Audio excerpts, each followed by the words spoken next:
Okay, hello everyone, and welcome to this edition of the ICTS String Seminars.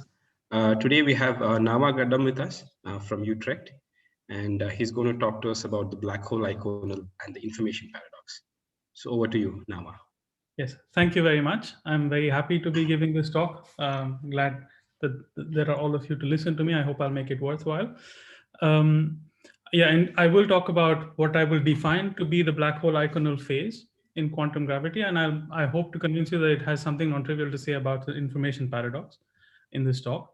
This talk is based on largely on the first two papers that you see here, and I will make some references to the third paper as we go.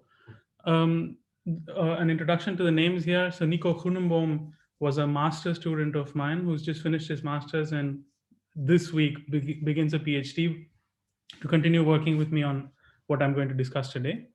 Panos Betsios is a postdoc in Crete and Paris, and he will soon move to UBC in Canada. Olga is perhaps a more familiar name to all of you. She's now a postdoc in ICTP in Trieste, and she'll move to Perimeter this fall. And Gerard Hoofd, I'm sure, is a familiar name. So I will be talking about gravitational interactions. This talk is entirely about bulk gravitational dynamics. Of course, in the recent past, holography has taught us many things. It has heavily informed our understanding of quantum gravity, microstates of black holes, and so on. But for the purposes of this talk, I want to invite you to just willfully suspend your disbelief in the bulk, because I will try to discuss a set of gravitational interactions in the bulk and compute old-fashioned, old-school Feynman diagrams. And I hope to convince you that this is something that's meaningful to do in a certain nice phase in the theory. So here's my plan for the talk. I'm going to start with a very brief lightning review of Hawking's information paradox and how that comes about in free field theory. And it's sort of laughably simple if you compare it with the more detailed descriptions that you can find elsewhere, also in Subrat's lectures that are ongoing. And I will discuss gravitational interactions first in flat space, and I will introduce what is called the flat space eikonal. It's a very well-known phase in the theory where you can compute scattering amplitudes to all orders in perturbation theory. Perhaps it's not so familiar to a lot of you, but something that's already 30 or 40 years old. So I hope to convince you, I hope to introduce it to you in a pedagogical manner. I will use these two sections of my talk as sort of motivation slash introduction to introduce what I will call as the black hole Eikonal phase in quantum gravity. And this will concern gravitational interactions near the horizon. I will try to be careful with all the scales and parameters in the theory where what I'm saying is valid, what is perturbative, what is non-perturbative, and so on as we go in the talk. Please feel free to complain, criticize, ask questions as we go. Stop me anywhere you like. I don't necessarily have to get to the end of my talk. If I'm running out of time, the responsibility is mine to sort of somehow find a coherent way to the end in whatever time is remaining. So I hope that you'll be with me for as long as possible as we go. So what do I mean by free field theory? It's what Hawking meant by free field theory. So I'm just thinking of the Einstein-Hilbert action coupled minimally to a scalar field. And I'm going to focus in this talk on the Schwarzschild solution that's familiar to all of you. Perhaps Drosse is a name that's not so familiar. It's Johannes Drosse, who he wrote down the form of the solution that we're most familiar with now, shortly a few months after Schwarzschild. And his discourse is perhaps a little bit more detailed than that of Schwarzschild, but his name sort of got lost. Thought it's useful to mention it at the start. So I'm thinking of perturbations around some vacuum solution. So in this case, a Schwarzschild solution. Everything that I'm going to say can be applied and extended to solutions that are not vacuum solutions, but I'm going to focus on this talk on vacuum solutions. So consider the Schwarzschild solution, as I said, and to quadratic order, and the kinetic term for the scalar field is what you can see at the bottom of your screen. But of course, at quadratic order, there are also free gravitons that are floating around, where I've represented the quadratic order operator with some curly O that depends on the background that you've chosen. But as long as we're looking at quadratic order, there's no interactions in theory, so we sort of leave these free gravitons be and focus on the scalar part of it.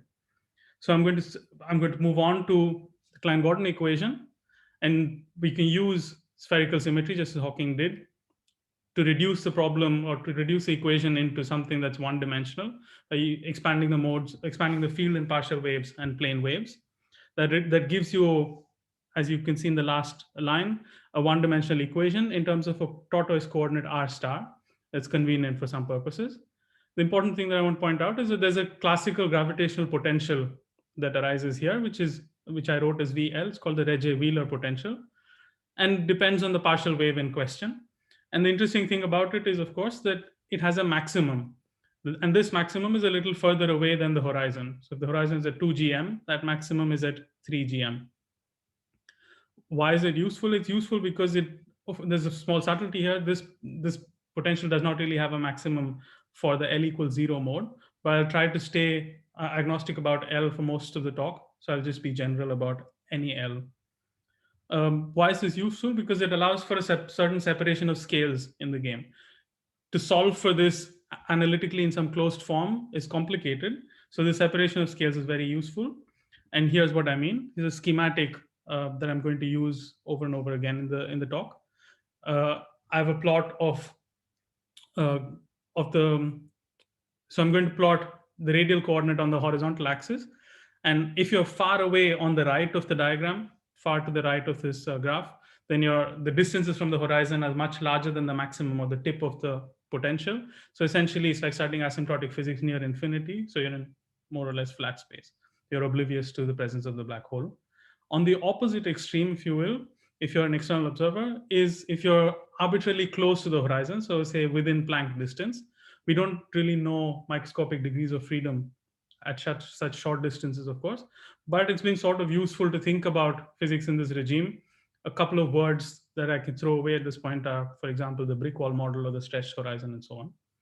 But there's an, of course, intermediate regime where the distances from the horizon are far greater than Planck length, but also less than the maximum of the tip of the potential, where there's some notion of a near horizon effective field theory. This was useful for Hawking because he used what's called the ray tracing of free fields that are propagating on this background, which is the observation that if you have modes that are received in the far future at Scri plus, as you trace them back, they seem to pile up near the horizon. So you're allowed to look locally near the horizon. And in this region locally, the space-time is Rindler, and modes are thermally populated. You can trace them all the way back to Scri minus, assuming that they're not interacting. And this gives you a relation between modes defined on Scri plus and how they're related to modes on Scri minus. That allows you to define a number operator. One finds the familiar thermal distribution where there are no cross correlations between frequencies. What I want to argue in this talk is that free field theory is not exactly enough in this picture. And in particular, that gravitational interactions near the horizon are somehow important. And I would like to gear up towards calculating some of these effects. There's a lot of literature in studying quantum gravity and black holes, which discusses, for example, how large corrections need to be for a resolution of the information paradox. I'm not going to make statements on how large corrections have to be in general. I'm just going to try and find my way through computing some corrections explicitly and see how far I get. But before I study gravitational interactions near the horizon, I think it's instructive to look at them in flat space first. But before I go on, are there any questions with what I'm trying to head at? Or perhaps this is all too familiar to you. It's also the reason why I've been quick. But if there's something pressing, please throw it up.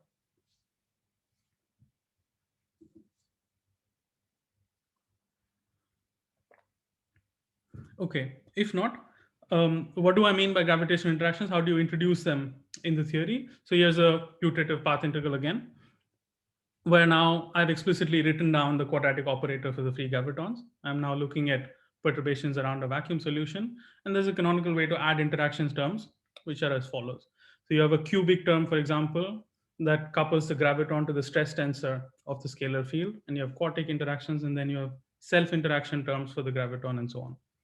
What people have done was, when considering perturbations around flat space, they've sort of ignored the higher order terms.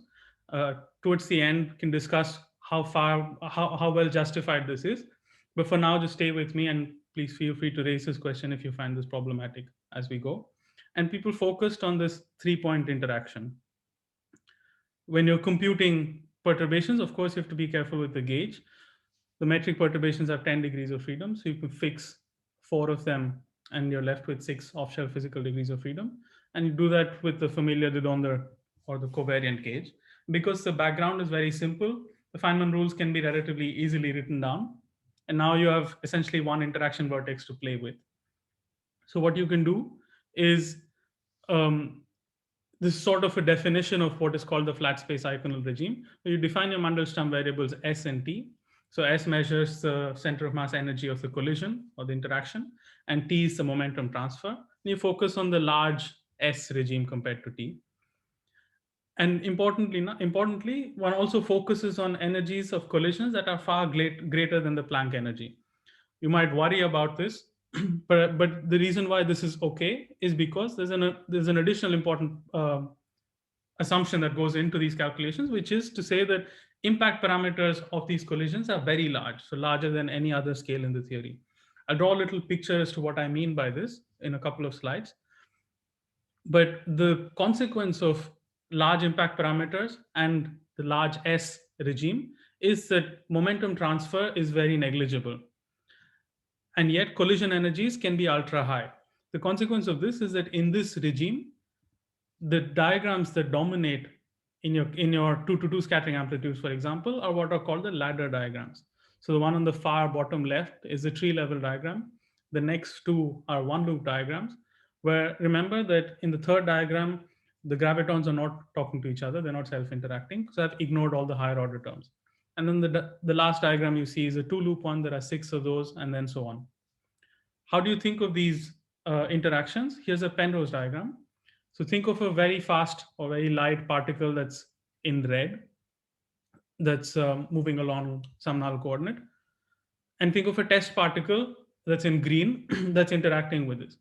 What happens in this collision or in this interaction is that the green particle gets a sort of a kick along the longitudinal direction of motion of the red particle.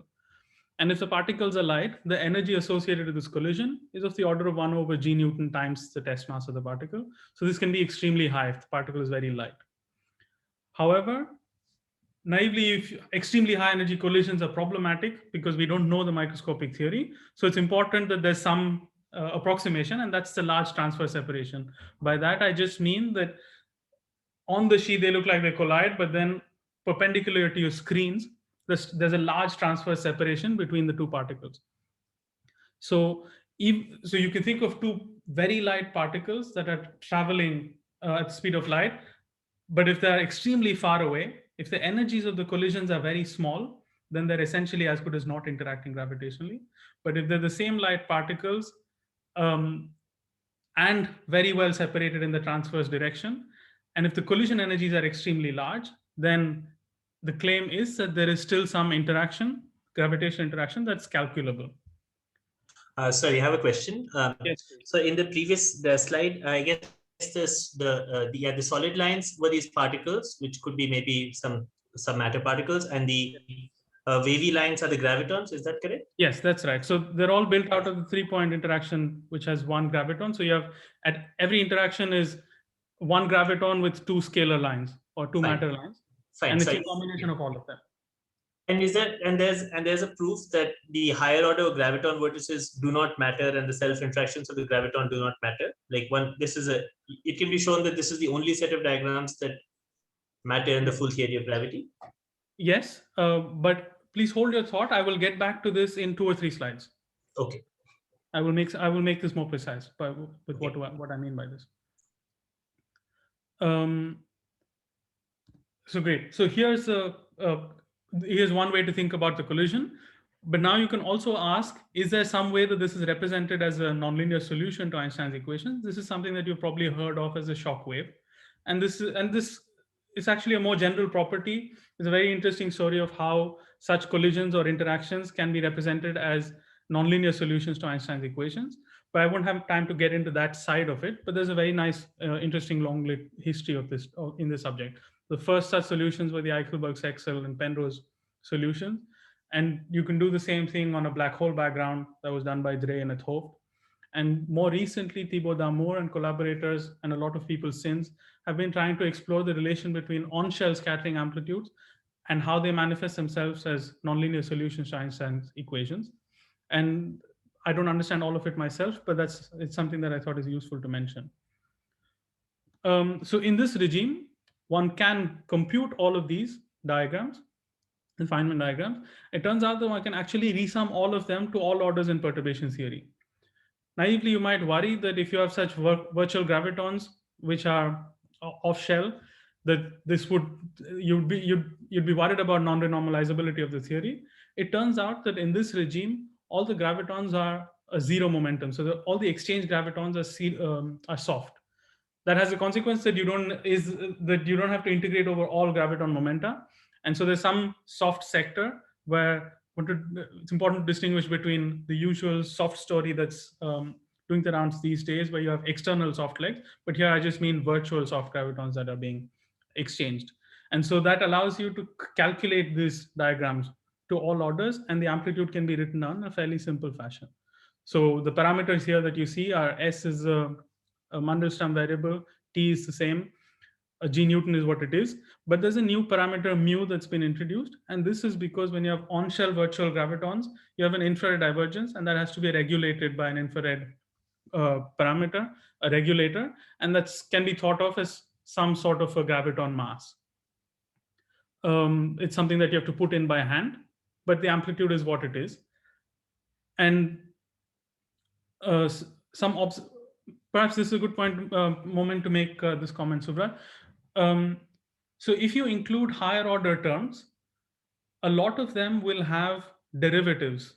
So they will all have momenta for the gravitons. So those are going to be subleading in this limit, because all you get projected onto the soft limit in the Eikonal limit, in the flat space Eikonal regime. So there will be many of the higher order terms that will not contribute. There will of course still be some soft parts of the higher order terms, and those do contribute, but they will be subleading. It can be shown that they will be subleading to this result in the Eikonal regime. And subleading in what parameter is what I will say in a couple of slides. I see. So for instance, if you had like a two scalar, two graviton interaction, that will always be subleading even as part of a subdiagram, it will be subleading. Yes, that's my understanding. But the thing is that perhaps there is, but I haven't seen a clean proof of some of these statements, but it's widely believed that this is so. So there's lots of claims in the literature, but I haven't checked all of them myself. So for example, you've been projected onto the soft sector, but now you can ask, imagine I'm looking at some perturbative corrections away from this, where I'm no longer soft. If I'm no longer soft, then I have to integrate over all graviton momenta, which means that you can be worried that this actually dominates what you thought was the dominant set of diagrams, even though those were subleading. But there's claims in the literature that if you're perturbatively away from flat space, in this perturbation theory, that those are always going to be subleading with some consistent notion of dimensional regularization. I see. So for instance, if I connected some of these wavy lines with like other graviton lines, you're saying because these gravitons are soft, that connection will somehow be like a subleading term. Like yes, excellent. So that particular diagram, I will make a couple of comments in 2 slides. Okay. Hi, if I can ask a question. The corresponding amplitude in Yang-Mills theory, where you have, again, the same impact parameter being small, the impact parameter being large, and this S much greater than T, that also has a similar exponentiation summing up of these diagrams. Is there, but is the rough behavior essentially the same? Are there any differences, significant differences between this and the Yang-Mills case that I should keep in mind, maybe? So you sort of caught me off guard, because the Eikonal limit was first discovered in field theory. So it was first written down in this paper by Levy and Zucker in 1971. So it's much better understood. It was first originally understood in quantum field theory. Right. It turned out that towards the late 80s and early 90s, this was extendable to gravity, perturbatively away from flat space. Right. The interesting new component is that the coupling constant now is dimension full. Right. And my understanding is that has an important consequence that I will again mention. Apparently, I have a lot on the next 2 slides. So this exponent, this dependence on Gn times S in the exponent will be...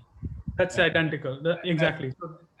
So there wouldn't be that kind. Yeah, I mean, I remember looking at the Yang-Mills Eikonal limit a long time ago, but I can't quite recall. I remember there's an exponentiation, but you're probably right that you get an e to the minus the Yang-Mills coupling times a log of t or whatever log of the impact parameter, which is, so instead of this exponent, which is dependent on the Mandelstam variable, there's 1 minus IG and S, you probably have a constant kind of a That's right. Well, at least, or a running coupling at least. So it would be a milder logarithmic dependence on the. That's right. So structurally, the fact that there is one Eikonal function that can be exponentiated to give you a perturbatively exact result carries forward. It's identical in this case. However, the fact that it's exactly what you said, that the things that appear in the exponent here, a combination of the dimension full coupling constant and the Mandelstam variable S, what appears there is going to be something that's dependent on the impact parameter and the coupling constant. I mean, I think that if you write this as e to the minus of 1 minus I g n s times this log of minus t by mu square, I think the log of minus t by mu square piece will probably be there, but the coefficient, this 1 minus I g n s, will be now replaced by well, the 1 is a bit of a fake. The g Newton s piece will be replaced by g Yang-Mills square, which will have an s dependence, but it'll be a much, it will be the usual asymptotic freedom logarithmic s. I think that's right. I think that's right. So here, just the running coupling is kind of, in a sense, runs quadratically. So it's kind of, yeah, I can believe that, yeah. Perhaps one more thing to add is that, so in this expression, you see that the impact parameter doesn't show up. And that's because one is not able to compute it with arbitrary impact parameters. And it was important that this is a result that's only when the impact parameter is larger than any other scale in the theory. In particular, the scale that's associated to g Newton times square root of s. So the length scale associated to the energy of the collision that you put in. Right. So this will be corrected as you change your impact parameter, and I will talk about it in a second. Thanks. Are there any other questions? There should be also a parameter for the cap on the soft momentum of the graviton, right? Yes. So this will be corrected by contributions that are that arise from diagrams that are not soft, that they don't have soft gravitons, but those will be parametrically subleading, or at least that's the claim that's widely believed. Why doesn't that parameter show up in this expression? Sorry? That parameter should also show up in this expression, right? That's in some sense, this expression is a bit of a cheat in that sense, that all the things that are subleading, those parameters don't show up, and all the diagrams, all the corrections show up in 1 over the large parameter that you have. So a lot of parameters sort of drop out of this amplitude in that sense.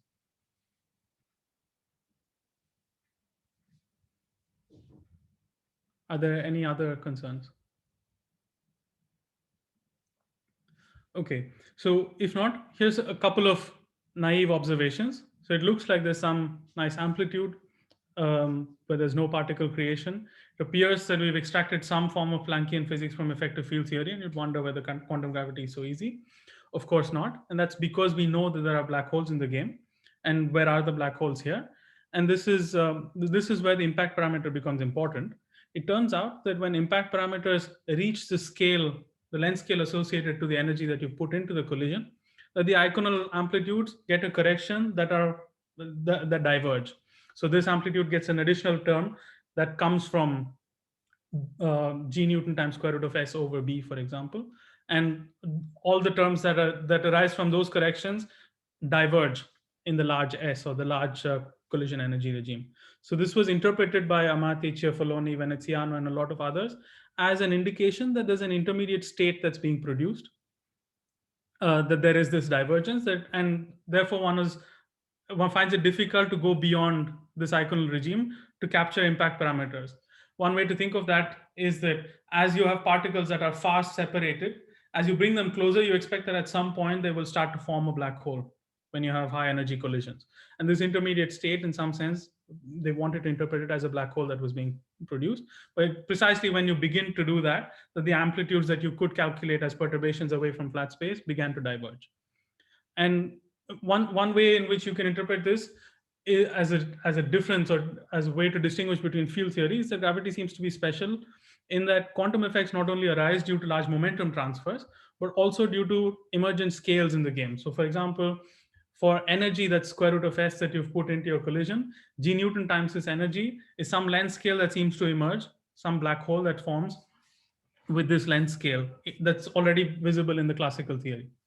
So that regime where you have black hole production in your collisions seem to be inaccessible. However, there could be stringy corrections that could be calculated. It turns out that this was very well done by a long history of literature starting from 87. And the regime, so you have a new length scale, which is a string length, and you want to introduce it to see if you can go away from the Eikonal regime. So the first starting point was to first choose things that you can calculate. So you chose g Newton times square root of s, so the length scale associated to the energy that you put in, so the Schwarzschild radius associated to a black hole of that size was much greater than the Planck scale, so that you have black holes that are very large compared to Planck scale. And you also wanted to be in perturbative stringy regime, so you choose string length to be much greater than Planck length. And now you can compare the Schwarzschild radius to the string length, and that's given by g string times square root of g Newton times the energy. And depending on how large you choose your energy, how small you choose g string, you can tune this such that this is greater than or smaller than 1. Perturbative stringy regime and semi-classical gravity, in the sense that black holes are much greater than Planck length. Both these regimes of the string length being greater or smaller than the Schwarzschild radius are accessible in a calculational sense. So that leaves us with 3 length scales in the problem. So it's the impact parameter, how far the collision particles are at the time of collision, the Schwarzschild radius associated to the energy of the collision, and the string length. And so in terms of these 3 parameters, the flat space Eikonal regime that we've just seen is when the impact parameter is greater than any other length scale. So we chose the impact parameter to be very large compared to the Schwarzschild radius, and also compared to this the string length. But this can be corrected by RS over B, some perturbation series in RS over B, and the string length over B. To address your question, Subrat, the H diagram that you were talking about, so think of the one loop diagram with 2 gravitons, and you add a cubic graviton that sort of couples the 2 gravitons. That's the first correction that you will get in the RS over B computation. So that's making a 2 loop diagram out of the 1 loop because of the cubic interaction. And that diagram you can show, this is a nice paper by Veneziano, I think in 91, where he shows that this diagram gives you the divergence that they interpret as a black hole forming, that including some of these additional corrections that are subleading in the impact parameter starting to compete with some emergent scale in the theory, that those diagrams contribute only when you reduce your impact parameter. And there are diagrams that are subleading in the string length over B, and those can also be calculated.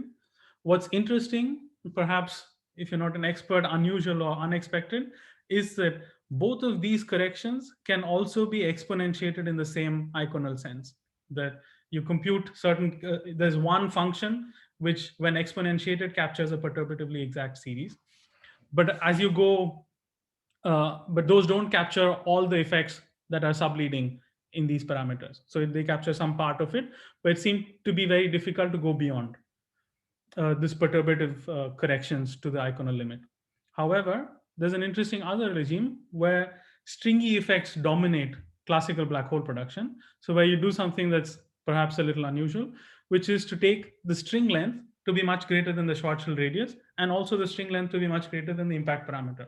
So what that means is that as you reduce your impact parameters, before you reach some form of black hole production, you reach the string scale, and therefore stringy interactions and stringy effects dominate black hole production, and this gives you more control in computing them in a perturbative stringy limit. And this is the famous ACV amplitude, Amati Cefaloni Veneziano amplitude, where they've computed exactly corrections to the Eikonal amplitude in this sense that arise from string theory. And then they've asked what happens if I take my string length to approach the Schwarzschild radius in this limit, in this calculation. They found that it was difficult to go again, but they found that there's some naive black hole-like behavior as you approach this, even before you exactly approach it. But as you go in that direction, they found, for example, that final external momenta of the order of 1 over the Schwarzschild radius. There's some indication that the intermediate state that's being produced as you take your impact parameters to be roughly of the order of the Schwarzschild radius has to do something with black hole production. So going forward with the same notion, if you now take your impact parameters to be smaller or of the order of the Schwarzschild radius, you expect that there's classical black hole production. In some sense, this is the most difficult regime, naively speaking, in this scattering amplitude story, because you have a very dynamical, strong gravity effect of the collapse. However, I hope to convince you that this is something that's tractable in some limit, and that's what I will try to address today. Sorry, before we go there, so this is difficult because the Feynman diagram expansion is difficult to sum. Yes. But in the classical, this is also the classical limit. So if you do classical GR, you can find solutions. I mean, this is just of the ray, for instance. So is it? Or Yes. maybe even going beyond that, right? If you wanted to produce black hole production, you could just take like shock waves and make them collapse. And if they were collapsing with an impact diameter much smaller than the Schwarzschild radius, can you not just compute by using classical solutions that you form a black hole? Yes, so you can. You would form a nonlinear solution, and that will be the same as computing a shock wave in flat space. So just like the flat space Eikonal was related to a nonlinear classical solution, the same will be true here. I will get to it, but the question is whether there is some Feynman diagram interpretation of this, or whether this can be seen as some interactions near the horizon. I see. Okay. So if there's some perturbatively exact resummation of diagrams. Sorry, now maybe you Yes. already answered this, but these corrections due to these other higher order interactions that you dropped, these cubic and quartic and so on, they are subleading in which parameter? So the diagram that contributes to the diagram that takes into account the cubic graviton interaction is the diagram that's subleading in RS over B. I see. And the diagram that's, for example, imagine the tree level diagram here, and on the top matter scalar, imagine I add an additional graviton on top, so that couples the ingoing far left on the top with the outgoing on the right top. So that's a two-loop diagram. It's still built out of it's not a ladder diagram, but it's still built out of the 3-point vertex. Those diagrams are subleading in alpha prime over B.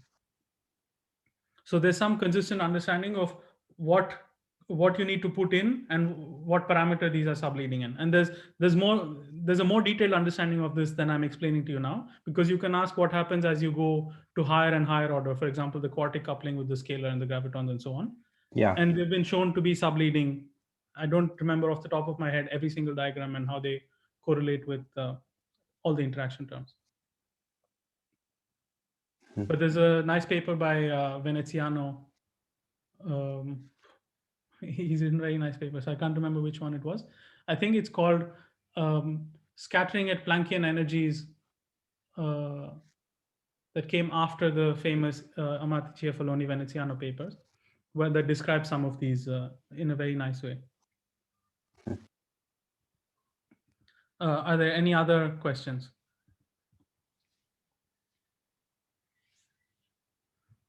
Okay, if not, so here's where I will try to gear towards what I will define to be the black hole Eikonal phase. So to discuss the problem, in some sense, Suvat already alluded to it.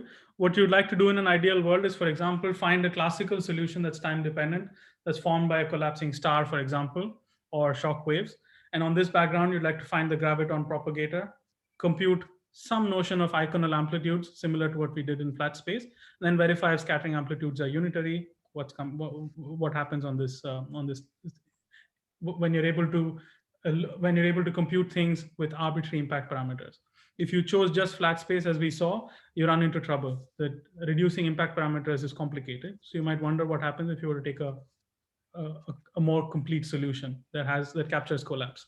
But of course, we're not in an ideal world. We don't have such a classical solution.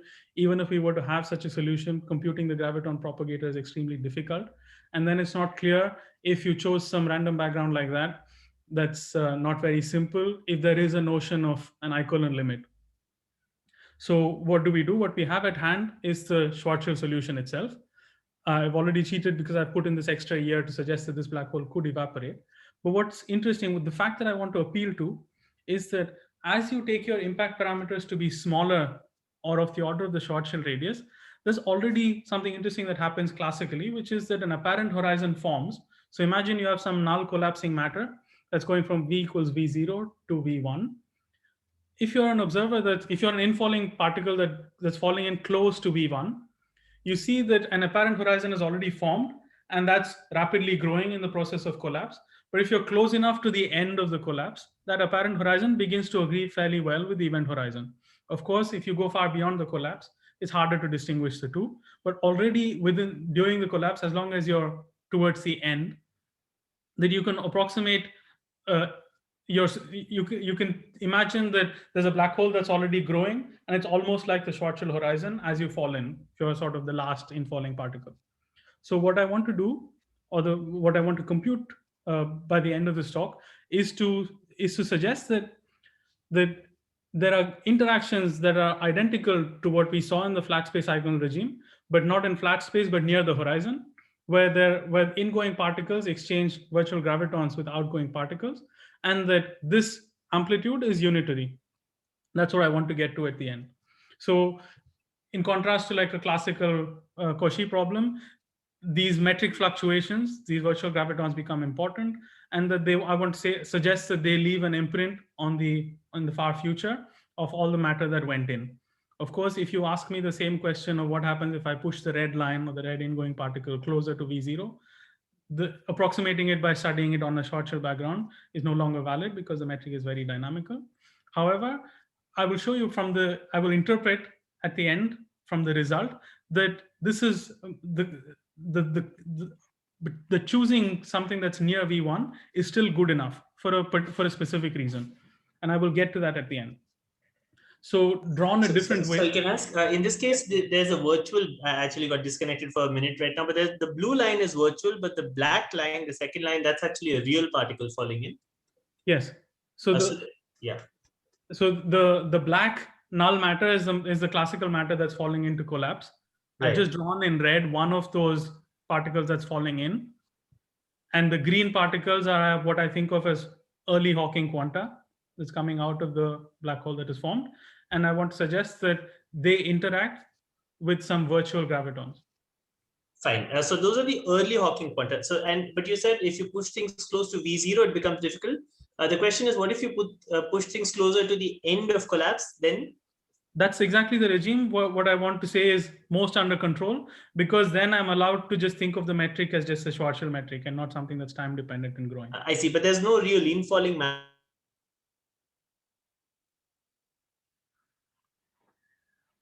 I lost you for a bit, Sugat.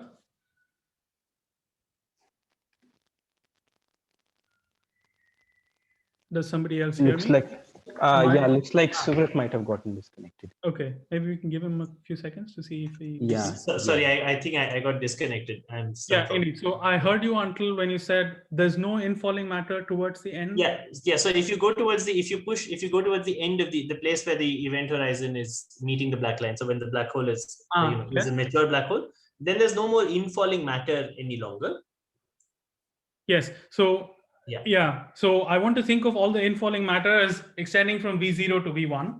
So everything that I've sent in this regime is going to form what would be interpreted as a black hole far in the future. Yes. So I'm thinking of, in some sense, the last infalling matter as the infalling matter. I see. But the question is, the most of the Hawking radiation comes out well after the infalling matter has fallen in. So is the calculation you're doing relevant for most of that Hawking radiation as well, the radiation that's coming from after the matter has fallen in? I'm not sure how to think of this, because I would have thought that all the modes sort of that are received at Scribe plus. If you trace them back, they appear to come from where what I draw as the event horizon meets r equals 0. I see. Okay, so you want to trace them back. So you really want to think in terms of this Hawking ray tracing thing. Fine. Okay. Yeah. Let's talk more about. I'm correcting it with including metric perturbations that govern for me interactions. I see. Okay. Thank you. Thank you. Yeah. So I'm going to draw the same thing back in the schematic that I drew earlier. So if you think of an ingoing wave that's in the far bottom right, there's a classical potential barrier. Part of that gets reflected, a part of that goes through. And what Hawking showed was that outgoing matter, outgoing radiation is completely uncorrelated with ingoing matter, and that gave you some sort of thermal radiation. What I want to argue, or the picture that I have in mind is that it's not that they are completely uncorrelated, but there's a scattering matrix near the horizon that's governed by virtual gravitons that are exchanged between ingoing and outgoing matter. And so I'll be focusing on the near horizon scattering matrix, but this can be combined with the transfer matrix associated to the Regge-Wheeler potential barrier. And that gives you modified Bogoliubov coefficients that relate modes of Scribe plus to Scribe minus. And if you take the scattering matrix that I'm going to derive today and combine that with the transfer matrix, we were able to compute modified Bogoliubov coefficients in a paper with Panos and Olga in December last year. And we found that there's a unitary relation, there's no particle creation. But for this talk, I'm going to focus on the near horizon regime. So I'm going to describe the dynamics of the scattering matrix near the horizon. In particular, actually, as a curiosity, you would imagine that what actually happens is that as the outgoing modes hit the potential barrier, they might also backscatter, and sort of takes a long while before modes really exit. But the Bogoliubov coefficients, of course, resum this geometric series of what are called echoes. But as I said, the physics that I want to capture or to explain today is a scattering matrix near the horizon. Are there any questions with this naive picture before I go into sort of the calculation? Yeah, I missed your answer to Subrat's question about the scattering with the late Hawking. I mean, the majority of the Hawking radiation comes out much later. So will there be a substantial scattering between those modes and this? You might have said this, but Yes. What my response to Subrat was that I'm still thinking of Hawking's ray tracing, where I trace those modes back towards the horizon, and they appear to come from somewhere in the past near the horizon. And that I'm thinking of correcting the ray tracing by including interactions between, so differently put, let me see. So in this picture, all the late Hawking quanta, if I trace them back from Scribe plus, they will appear to come from the event horizon where it meets r equals 0. So I'm still thinking of all those modes, trace them back, and I'm trying to compute interactions between infalling matter to those that are traced back. So it's like a perturbative correction to Hawking's calculation that includes this virtual graviton exchange. Sorry, okay, can I ask a question about significance now, or should we postpone it to later? If I understood your question about significance from before, I'm not sure I still have a convincing answer. So no, I understood your answer. Yeah, I understood your answer. I'm just trying to ask a different question, because if you're going to answer, you're going to argue in the end that I hope you can hear me clearly. Because yes, I can. Yes. Yeah, you're going to argue, and I thought in the end that there are going to be large corrections to this calculation that are going to arise due to this interaction of the Hawking radiation, the ray trace with the infalling matter, right? That's the summary of the answer I got from your current. Yes. So what I'm going to compute is a scattering matrix that relates these green modes with the red modes, and I find that these are unitary. Are these corrections, is this in some sense large or small compared to Hawking's calculation? I'm not really sure how to think of it yet.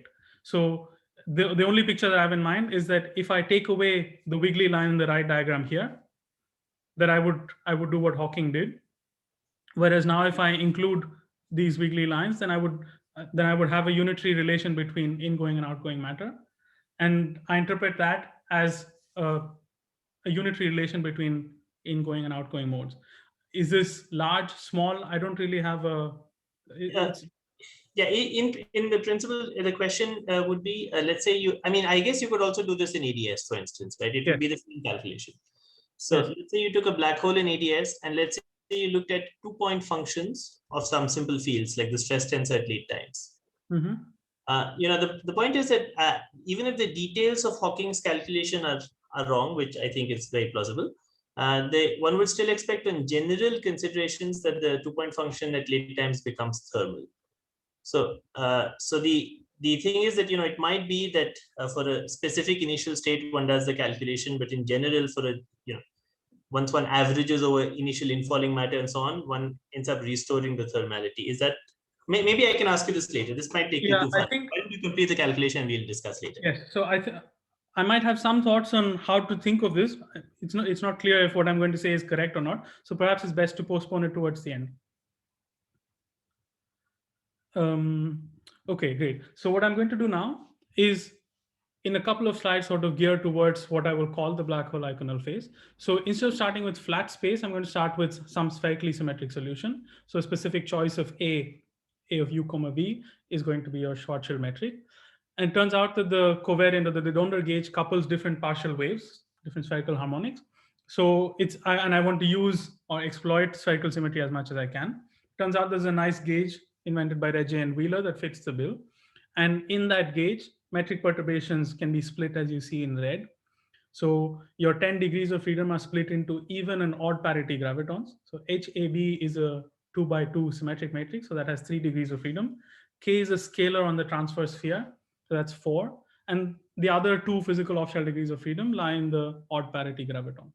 One has to be careful with spherical harmonics when you have tensors involved, but it's tedious, but it can be done. And one can show that all the spherical symmetry gives us the result that even and odd parity gravitons decouple, and at quadratic order, all the partial waves decouple because of the background spherical symmetry.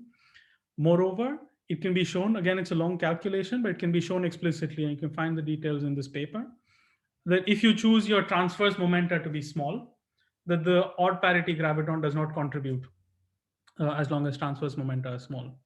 So that's a statement that you're looking at longitudinal effects of the collisions. Imposing this gauge, the effective action can be written down as follows. It's a gauge artifact that the action does not seem diagonal at quadratic order because I've chosen a strange, quote unquote, strange gauge where HAB is now coupled to the field K. And as I said, the X or the odd parity graviton drops out. There's an interaction term and there's a scalar term, but I haven't done anything non-trivial except to just reduce, just exploit spherical symmetry. So the propagators now are defined by some complicated matrix equation. And in general, to the best of my knowledge, there's no analytical solution known to the propagator on a Schwarzschild background. However, if you go close to the horizon, this can be calculated. And we wrote down the propagator in detail in my paper with Nico. I will flash the relevant expression in a couple of slides, but these propagators can be calculated. So what you see is that if you go back, if you think of your tree level diagram again, that you have 3 possible graviton propagators. So the one that just takes you from K to K, that's a scalar propagator. There's one that couples HAB to K, and there's one that takes you from HAB to HAB. You can calculate the propagators near the horizon, as I said, and can be shown that the diagram on the right vanishes identically. So one's left with essentially 2 diagrams at tree level. So that's a scalar propagator, that's K, and so the scalar part of the graviton and the tensorial part of the graviton. These can also be explicitly calculated, the amplitudes. It turns out that there's a huge hierarchy. There's a big hierarchy between these 2 amplitudes. So you see the one on the left is heavily subdominant when energies are much greater than gamma times m Planck. In flat space, we had no emergent scale, so there was no M black hole. So the energies that were relevant in the corresponding Eikonal limit were just that the collision energies were much greater than Planck length, Planck scale. Whereas here, there's a huge suppression. So this calculation is valid as long as energies are much greater than this very small number, as long as you're looking at black holes that are very large compared to Planck scale. So, and we also know that as you take modes back to near the horizon, the energies get redshifted. So this, in general, you're always going to be in the situation where collision energies are large. So I'm allowed to throw away the diagram on the left. So I'm going to focus on the propagator that has 4 indices. An additional simplification that I'm going to make, and this is not necessary, but it's, you can call me lazy, is to say that the collision is some two small particles that are colliding on the presence of an already existing black hole background. And there's a short time scale for which this collision, of course, breaks spherical symmetry, and that's essentially the 3-point interaction. But compared to the lifetime of the black hole, this is small. So I'm just going to assume that this process is spherically symmetric. Or I will treat as subleading the contributions that come from coupling the different partial waves. So I'm just dropping out the Klebsch-Gordon coefficients. It's just a technical simplification. Nothing that I'm going to say is going to depend heavily on it. I expect the contributions coming from couplings of the partial waves to be subleading. But for the purposes of smooth calculation, what I'm going to do is I'm going to treat all the angular momentum, all the LM indices as solid lines. And with dashed lines, I represent some reference fixed angular momentum states. In principle, you would have had all the LMs distributed over all the external legs. So essentially, I've just said that there's a diagonal. The leading contribution comes from sending all the LMs to one leg instead of distributing them both ways. And finally, because of the nature of the calculation I want to do, I have to choose my external momenta. So I'm going to choose one of them, the red particle, to be going into the black hole and the green particle to be coming out of the black hole. If you put all of these together, it has the consequence that this diagram has a virtual graviton that's soft, and you can calculate this this amplitude at tree level. So to sort of summarize what I've done so far, I first appeal to the fact that longitudinal and transverse effects are very well separated. So it's a statement that partial waves do not mix as long as you have small collisions in the presence of a large spherically symmetric background. And I wanted to go to impact parameters that were smaller than the Schwarzschild radius. So I choose to scatter near the horizon, and I'm confined to a sphere that has the Schwarzschild radius. So scattering there is implicitly already going to give me impact parameters that are of the order of the Schwarzschild radius or smaller. And generically, in a collision near the horizon, you know that it's sort of a naive argument, but you know that there's roughly only 1 degree of freedom per Planck cell on the horizon. So it's going to be an extremely unlikely event that you have two particles that have an impact parameter that's smaller than the Planck length. So I have an impact parameter that's smaller than the Schwarzschild radius, but greater than the Planck length. Finally, the spacetime is not flat. So you wonder how to define your kinematic variables, but it is indeed the case that it's conformally flat. So you can make a field redefinition. Nothing's lost there. It's just a field redefinition that allows you to trace the conformal factor into some potentials that allows you to define flat space kinematic variables near the horizon. And the final thing that I approximated was to look at collision energies that are greater than gamma times m Planck. So this, in some sense, for me, defines a consistent set of conditions, approximations, if you will, that define for me what I would call as the black hole Eikonal phase. And in this regime, you can write down Feynman rules on the horizon again.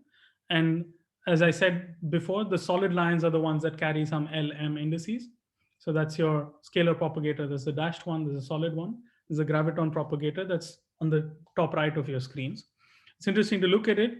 You have 3 terms there. The first 2 are what you think of as just coming from flat space. Remember that I'm in 2D because I'm working on a partial wave basis and I've integrated the sphere out. The first 2 are like what you would expect from flat space, but there's a conformal factor in front that has the emergent scale, the Schwarzschild radius, and the partial wave in question. And the third term contains all the momentum. So you have all the expected UV divergences as you send momenta to infinity. That's the third term. But interestingly enough, in contrast to the flat space Eikonal, it's infrared regulated and you send momentum to 0. So this is a statement that the graviton gets an effective 2D mass near the horizon. It's not really a transverse mass, it's a longitudinal or a Debye mass in some sense. It's just an artifact of the curvature.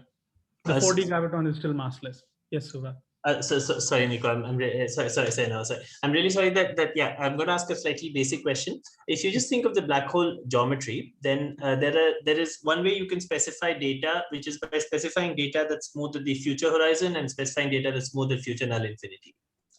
And Hawking's calculation was kind of to relate that data to something which was near the last ray. So maybe just after the last ray and just before the last ray.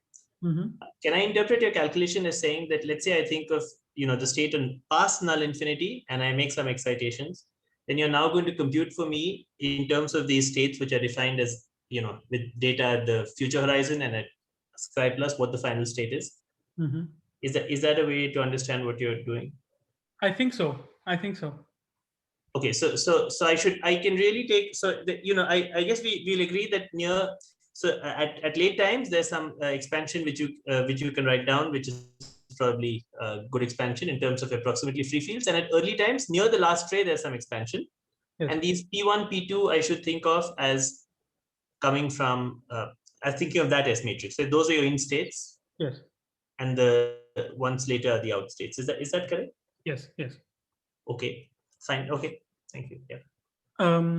Good. So the final statement here is that the interaction vertex, after reducing to the 2D theory, has a coupling constant, which is now gamma, m Planck over m black hole. It's just a result of reducing it onto the 2D space. So I have a perturbation series in gamma, which is legitimate as long as the black hole mass is much greater than the Planck mass. So what am I going to compute? I'm going to compute amplitudes that are governed by this 3-point interaction again. There are 3 scales in the problem now. I have the Planck scale, I have the black hole mass, and I have the center of mass energy. In flat space, I didn't have this black hole mass. Of course, there's also the impact parameter that is chosen to be what it is given, depending on whether you're looking at scattering near the horizon or far away. So what I'm going to do is perturbative in the expression that you see on the left, so that energies are greater than gamma and Planck. I'm going to resum all Feynman diagrams governed by this 3-point interaction, which is sort of non-perturbative in gamma or perturbatively exact in gamma. The consequence of the left approximation is that only soft diagrams contribute, not just at tree level, but also at loop level. So there's no momentum transfer. One way I'd like to interpret this is that if you're an infalling observer, even though you're participating in some form of a collapse and you're interacting with particles that are moving out and the collision energies are extremely large, the fact that there's no momentum transfer is a statement for me that the infalling observer essentially feels nothing because there's no change in direction of the momentum. So here's a flash of the Feynman diagram. So this is one loop where remember that every vertex has a solid line and a dashed line. So at one loop, the solid line stays on top of the diagram, if you will. So the LM indices stay on top of this Feynman diagram. Whereas if you add another virtual graviton, that 2 loop, you see that the solid line gets transferred to the bottom. So all odd loop diagrams I will call as a conserved channel in the sense that the LM indices stay on top. And all the even loop diagrams I will call the transfer channel where the LM indices are sort of transferred to the bottom. It's just random terminology. It's not really necessary. But you can resum both of them neatly. So you can write the general n-1 loop amplitude, where n is the number of gravitons exchanged. So if you have one graviton exchange, that's a tree amplitude. And it turns out that just like in the flat space case, I didn't write down the calculation in the flat space case, but it's almost identical. It turns out that the general loop amplitude can be written in terms of one eikonal function chi that's in the second equation. And as you see, that the soft limit is sort of enforced upon us in this limit. So all these diagrams can be neatly resummed. You can just write all of them together and they resum into a nice exponential. And where the chi is given in terms of the propagator and gamma and the energy that you put in. Only one of the components of the propagator contributes because of a combination of things, the choice of external legs and all the approximations that we made so far. And the fact that I'm working in a light cone basis. So you can substitute for what chi is explicitly. We knew the propagator, and that gives you a nice result for the amplitude, which is an exponential. Again, similar to what you find in quantum field theory, and now in the flat space eikonal, you see the same thing in the black hole eikonal. Remember that we did a perturbation series in gamma, so it's a sort of non-trivial that gamma drops out. It conspires with the Schwarzschild radius that's in the propagator to drop out, and your final answer is just given in terms of G Newton. And interestingly enough, it's dominated by low L modes. And as Suva mentioned a little while earlier, this can be thought of as being related to the Dreithof shock wave. There's an important difference. If you computed the flat space eikonal using the Feynman diagrams, and you compare that with the shock wave in flat space, you get an identical result. Whereas here, there's a curious factor of 2 that's different here.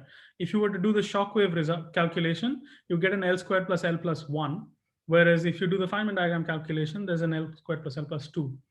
And it can be shown, and we've shown this in the paper with Nico, that if you were to choose metric perturbations that are on shell, so namely H mu nus, all the gravitons that are exchanged to also satisfy Einstein's equations, you'd produce the shockwave metric, and then you would get L squared plus L plus 1.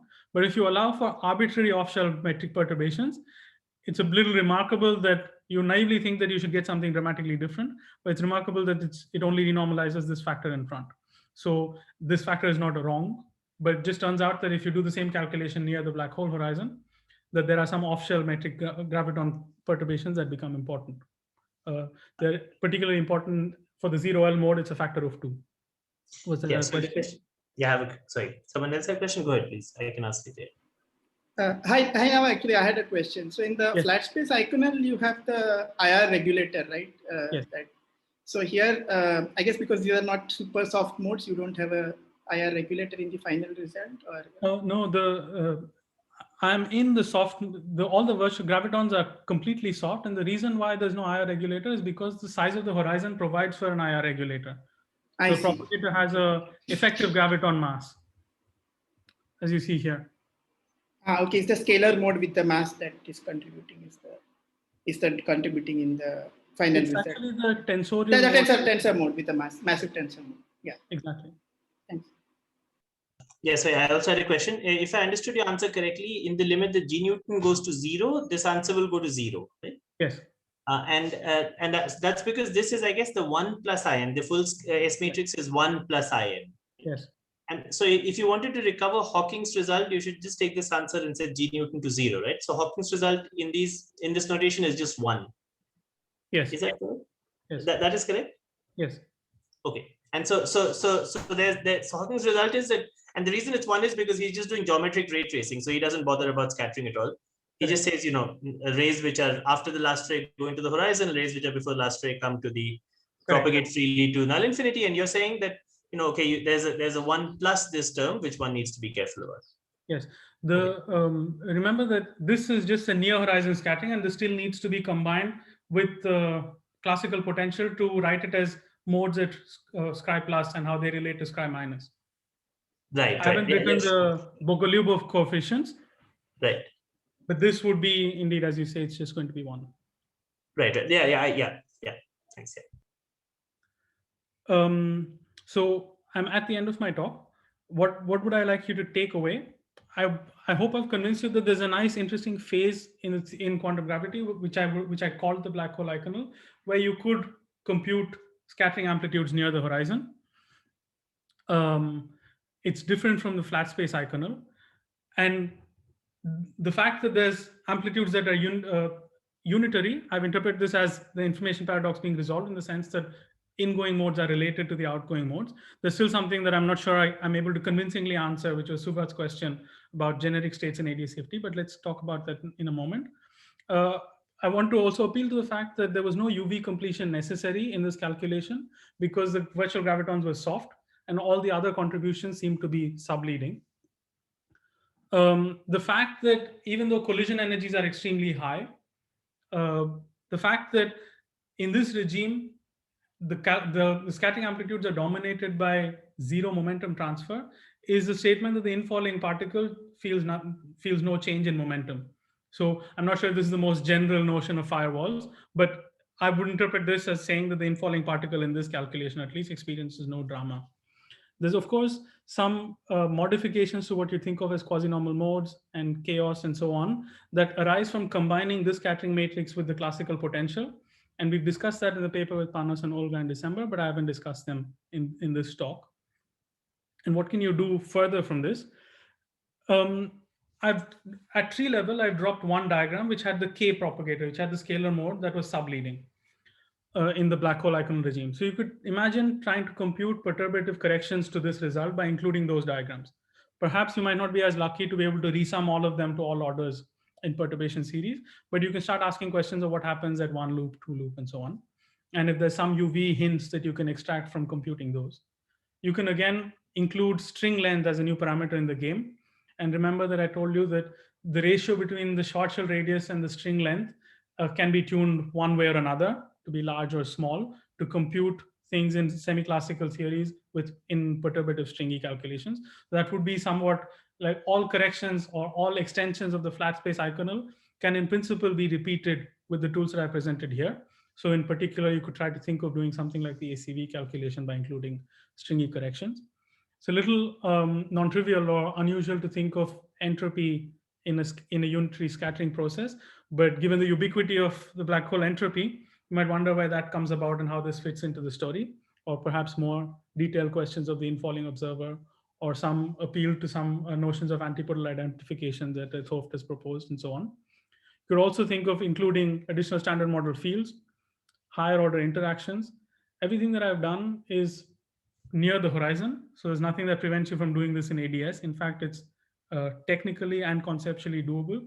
The only additional component will be an additional contact term in the graviton propagator that comes from the cosmological constant. But this will essentially be a change to the graviton propagator in the soft sector. So there's some change in the constant. And perhaps one could combine this again with the classical potential and ask for a CFT interpretation. There's two more things that I want to say. One is that there are, of course, other situations in which we have an emergent scale. For example, you can think of the size of the cosmological horizon, and you might wonder if there's some notion of a cosmological Eikonal in the sense presented here. And finally, in ADS CFT, there's a nice paper by, I think, Jaffa and Andreas Kasch long ago, where they discussed strings that extend in empty ADS that extend from the boundary to the horizon, and how graviton exchange between two such strings that extend from the horizon can give you some notion of a Debye or longitudinal mass.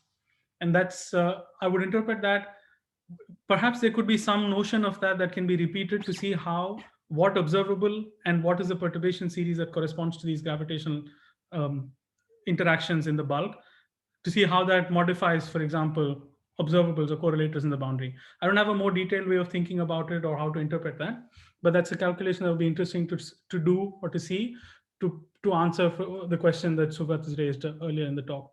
How is this enough to suggest that information is retrieved? How does it correlate with the general expectation that the correlators are damped and so on? With that, I'll thank you and for your attention. I'm happy to take more questions, complaints, criticism.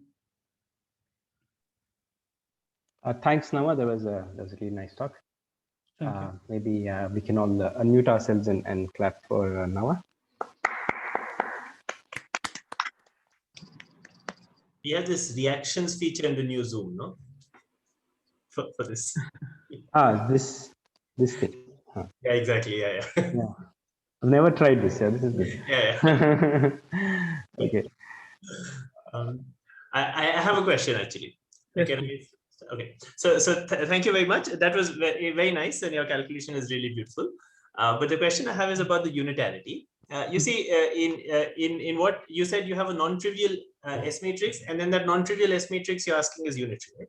Yes. But in Hawking's calculation, the analog is this to the S matrix is 1. This M that you computed is just 0. Yes. And that's as unitary as it gets, right? I mean, the reason Hawking says the S matrix is not unitary is because he says you trace over the particles that fall into the black hole. And just the S matrix, if you keep only the particles that reach null infinity, that's the part that's not unitary. But if you include both, as I think you're doing here, then that is, I mean, it's not really unitary, it's trivial in Hawking's case, it's just 1. So it's certainly unitary. Isn't that so? So I didn't understand why Hawking's result is not unitary, whereas your result is. Aren't both unitary? My understanding is that if I think of, let's see, if I think of this picture here, yeah, the way I was thinking about it was that for a long time at future infinity, actually this picture is perhaps better. If I'm at Scri plus, it takes me a long time before modes that are exiting the horizon but still within the potential barrier, for them to actually reach future infinity, it takes me a long time. So if I'm computing modes at future infinity without these interactions, I would have thought that there's no correlation between them. you're getting correlation, but you see the S matrix that Hawking got, I think, is obtained by taking the G Newton goes to 0 limit of your final answer, Right. Which is 0, and that's as unitary as it gets. I mean, it's not 0; it's 1 plus. As you're computing one, but it's. I mean, that's as unitary as it gets, I think. You see, because what you're computing is there's some particles which are falling into your P1, P2. I forgot now which ones were falling in, which ones were falling out, but one of the particles was falling into the black hole and one was falling out. Yes. And if you, so you're right that Hawking just said we'll just do ray tracing, geometric optics. So we'll have free propagation and we'll just take into account the geometry. And so he found the S matrix that's 1 up to these Bogoliubov, up to this, these geometric transformations that you discussed. Yes. But so you find it's 1 plus I times something. But both those answers in this language are unitary, I think. Yeah, except that when I combine the scattering matrix with the transfer matrix and I write the Bogoliubov transformation, in Hawking's calculation, you see the thermal prefactor, but the Bogoliubov coefficients that I find in this calculation, there's no particle creation, there's no thermal prefactor, and I just get 1. But shouldn't it be 1 plus Im times this? Like whatever you get, you should be in your answer when you take G Newton goes to 0. Shouldn't you recover Hawking's answer? Yeah, I'm not entirely sure how.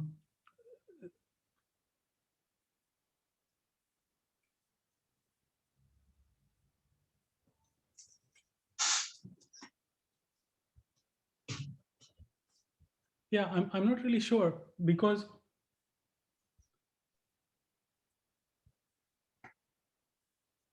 I mean, I think you're right. I think everything you're saying is right, and you're right that Hawking didn't keep track of these interactions and so on. So I think if you here the interactions are being there are 2 G Newtons. One of them is the Schwarzschild radius, but the only place where you are keeping track of the interactions is G Newton. So I think if you switch them off, you'll get m equal to 0, that's Hawking's. Yeah, I don't know if I don't remember the expression off the top of my head, but I'm just trying to remember if in the modified Bogoliubov coefficients that unfortunately I didn't describe or write in this presentation, if there's if taking G Newton to 0 in that calculation gives me Hawking's result. The rest of it is just geometry, right? That's just a particle. So when we take G Newton to 0, we should scale up the mass of the black hole so that the Schwarzschild radius is constant. So we are only considering G Newton for the perturbations on top. Yeah. So perhaps. The thing is that what you'd want to show is that if you wanted what you'd need to show, which I mean I think one can show, but is that you'd need to show the correlations are so strong that the state of the outgoing particles completely, if you knew only the outgoing particles, that's already enough to determine what the ingoing particles were doing. If you keep both the, they're 2 ingoing and 2 outgoing, but if you think of the data at the future, which is the union of future horizon plus future null infinity, the thing you'd need to show is that if you keep only future null infinity, that by itself tells you also what's happening at the future horizon. Yeah, I'm thinking more in the sense of a particle physicist, but now I don't have a clean picture of what happens when you send G Newton to 0 in this calculation, which was just that you need the dynamics and the outgoing state. So somebody gives me an S matrix and the outgoing state, and I can look back at what was the in state. So it's true that if I send G Newton to 0 in this S matrix, I still have an S matrix which is just 1 and the outgoing momenta, and it looks like I get the ingoing momentum. But then you see that ingoing momenta and outgoing momenta are the same in this calculation. And that is probably correct, right? I mean, that if you do ray tracing, once you keep track of the fact that particles are propagating from far away and there's a redshift and so on, it's probably true that in the near horizon, ingoing and outgoing are the same, right? There's no scattering happening in Hawking's calculation. Yeah, in this case, that seems to be not diagonal in the momentum basis. That ingoing and outgoing momenta are different. In what you did, there isn't there a diagonal term in your case also? There must be, no? There must be a 1 term. Yeah, there is a 1 term, but I mean that the ingoing momentum is P1 and the outgoing momentum is P2. And there was no momentum transfer from P1 to P2, so there's no exchange of momentum. So P2 stays. And they're just related by a phase. Sorry. So I thought by that you meant that in particles are P1, P2, out particles are P1, P2, and you're determining like 1 plus. Yeah, at some point you had the notation where you gave all the P1. Sorry. Let me go to where was that?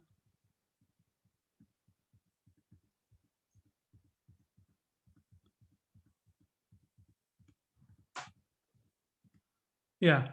So I had an ingoing particle which has P1, an outgoing particle which is P2, and there's no momentum that's exchanged between them. Ingoing particle that's P1 and outgoing particle that's P2. Sorry, but the S matrix I thought is a 4-point S matrix. Huh? There's a So it's P1, P1, P2, P2. Yeah, that's fine. That's fine. P1, P1, P2, P2. Yeah. So that right. So P1 is always ingoing and P2 is always outgoing. Right. Yeah. That's right. So I think Hawking would have said there's no interaction. So the one that's going in just goes in, the one that's going out goes out, and so the S matrix is 1. No, P1 doesn't get affected by the presence of P2, and so you just get 1. Yeah. And that's unitary. And the point Hawking wanted to make was that if you only observe P2, that if you have someone who's sitting at future null infinity, that person only observes P2, doesn't observe P1. P1 is lost to that person. And if you only see P2, then you can't back calculate what P1 was. So in that sense, he was saying the S matrix is unitary if you trace over the future horizon. But if you keep track of both P1 and P2, then I think Hawking would agree that S matrix is unitary and in fact is trivial, which, as you are correctly saying, is not trivial. Right. The unitarity part, I think, is common to both. I see. It's interesting. I haven't thought about this in this way. Thank you. Okay.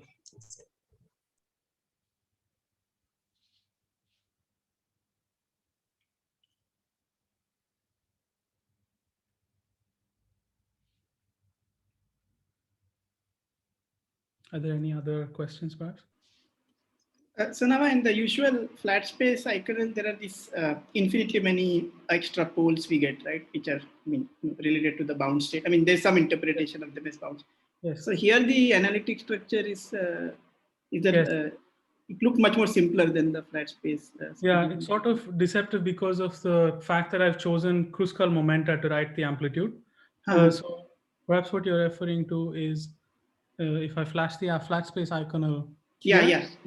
So you think you can ask the pole structure and the zeros, and indeed, in actually this paper by Kabat and Ortiz is quite nice, where they discuss the zeros and the poles and so on. Yeah. If I were to rewrite the scattering matrix that I derived today in Rindler modes, so right now I've chosen global Kruskal momenta, whereas if I write that, split those momenta into Rindler modes, so something that's it would now become a 2x2 scattering matrix where you have some correlation between region 1 and region 2 if you think of the eternal black hole. You can write this, well, it doesn't have to be eternal black hole. You can just, if you represent everything in Rindler modes, then you'll also see that there are gamma factors and there's some non-trivial poles that show up zeros there. There is some interesting story to be studied there, but we haven't studied it carefully enough. For example, in the flat space story, the best way to understand the analytic structure is to introduce a massive scalar and then look at the branch points and so on. Yeah. And I haven't done in flat space, it's relatively straightforward to add a mass to the scalar, and the calculation can be repeated. In what I'm doing, if I remember correctly, there was a small technical obstruction that prevented us from extending the calculation to a massive scalar. Perhaps we were too quick and sort of didn't finish it. But if one is able to do that, then it would be interesting to do a similar analysis of the analytic structure of the scattering matrix. And it's not as trivial as it looks. It's just deceptively simple in the. Oh, I see. Okay. Yeah. So you expect infinitely many bound states even in your if you did it in the Rindler coordinates. The reason I was asking was that the reason was that you have this 1/r potential which forms these bound states, but here you have a massive. So here it's I'm not sure what I expect, but I know that I haven't done enough to be able to get a sense of the analytic structure. Thank you.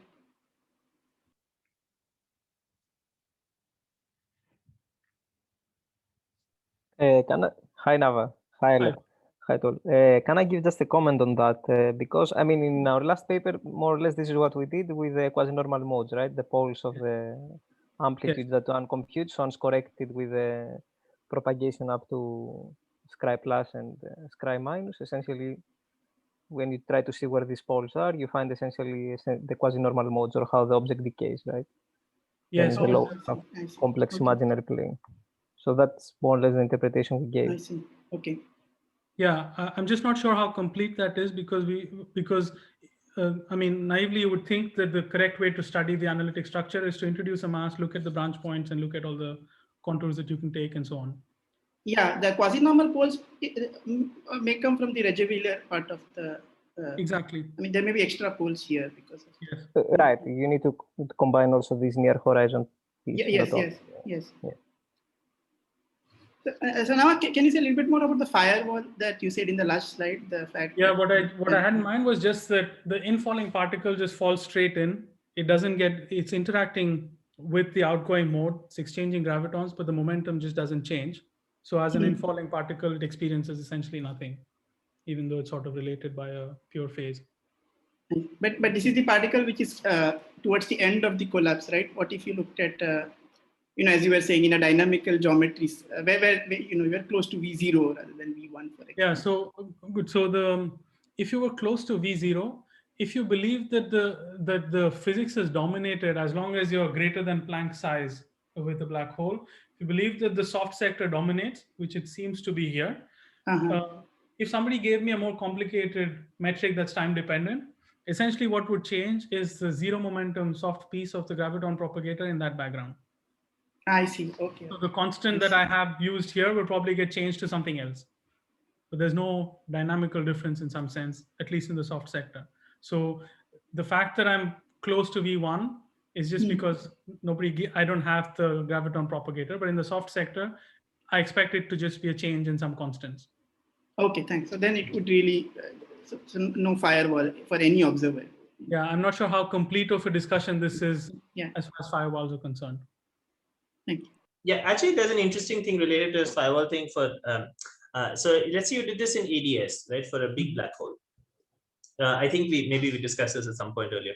You could ask the following question. Let's say you take a big black hole, and so there's some state corresponding to that. Now you think of a different state, which is the original state plus a perturbation made at very late times. So it's like O of t acting on psi, where t is like very large.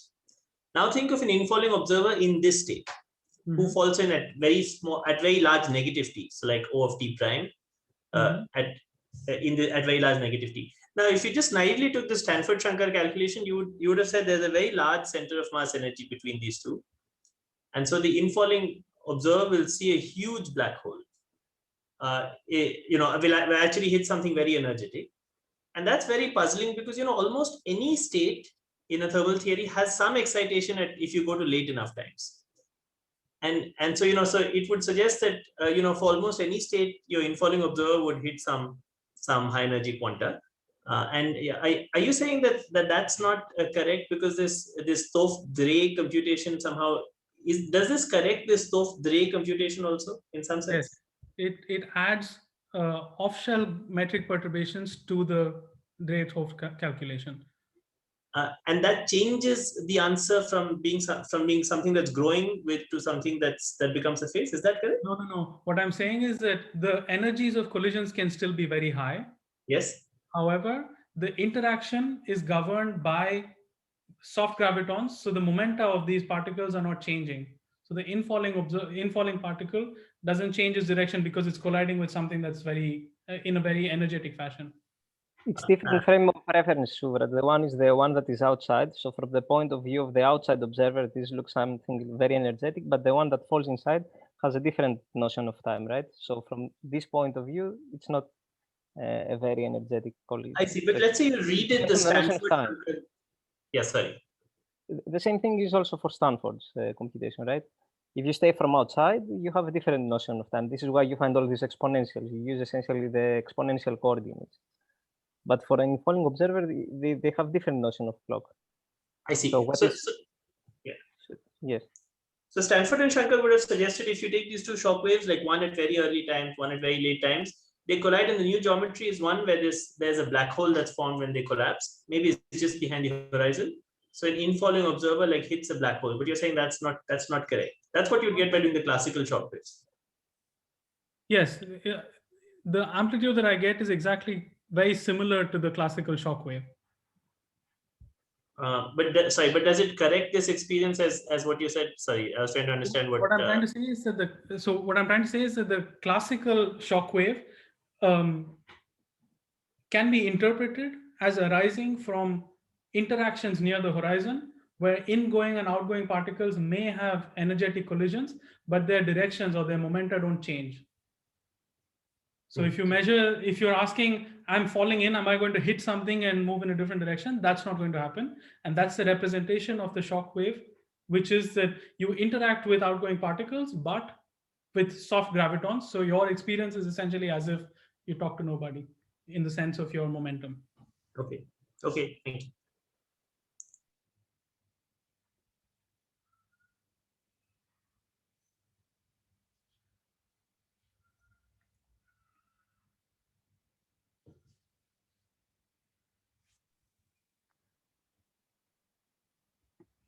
Are there any other questions for Nava?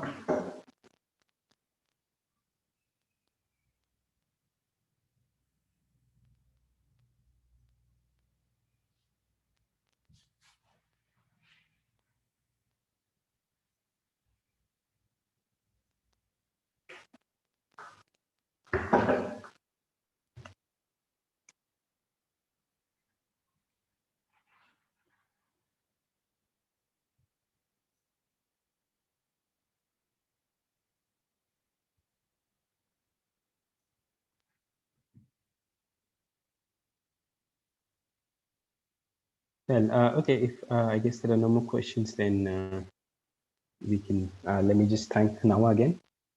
Thank you. Thank you for your attention and all the Thanks. questions. Yeah, thanks. That was really nice. Bye. Bye.